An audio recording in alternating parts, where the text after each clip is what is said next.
প্রার্থী হিসেবে মনোনয়নপত্র দাখিল করেছেন তারা আছেন। গেল কয়েকদিনের যাচাই বাছাই শেষে সারা দেশে ২৫০০-এর বেশি মনোনয়নপত্রের মধ্যে ৭২৩টি বাতিল করেছে নির্বাচন কমিশনের রিটার্নিং কর্মকর্তারা। বাছাইয়ে বাদ পড়া এসব প্রার্থীরাই আপিল আবেদন নিয়ে সোমবার সকাল থেকে হাজির হতে শুরু করে রাজধানীর আগারগাঁওয়ে নির্বাচন কমিশনের সচিবালয়ে। তবে প্রথম দিন অনেকটাই ঢিলেঢালা সময় কাটে কর্মকর্তাদের।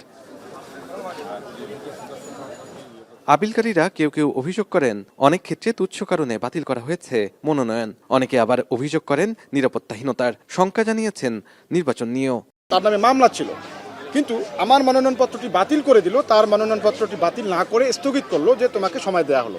ব্রাহ্মণবাড়িয়া জেলা আওয়ামী লীগের উপদেষ্টা সে কিভাবে এই নির্বাচনে প্রার্থী হলো। আমাদের প্রতিপক্ষ যিনি বিএনপি নেত্রী, তার অনেক অভিযোগ, তার বিরুদ্ধে রিটার্নিং অফিসার তার অভিযোগ শুনতেই চায় না, না উনি সব ঠিক আছে ঠিক আছে। বড় বড় দলের প্রার্থীরা আমাদের ছোট দলগুলোর উপরে সরাসরি ওনারা হস্তক্ষেপ করছে, ওনারা লোকজন দিয়ে বিরক্ত করতেছে।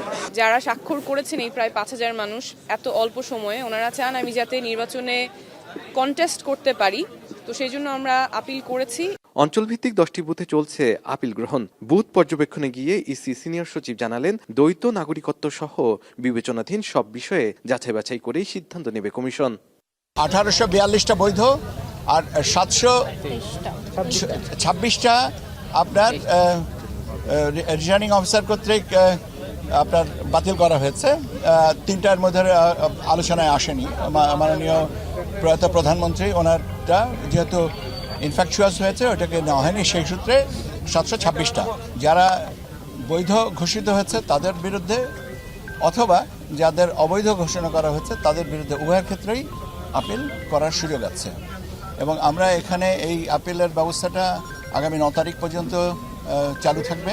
এর আগে সকালে বুথ পরিদর্শনে এসে প্রধান নির্বাচন কমিশনার বলেন, অবাধ ও সুষ্ঠু নির্বাচনের পরিবেশ রয়েছে।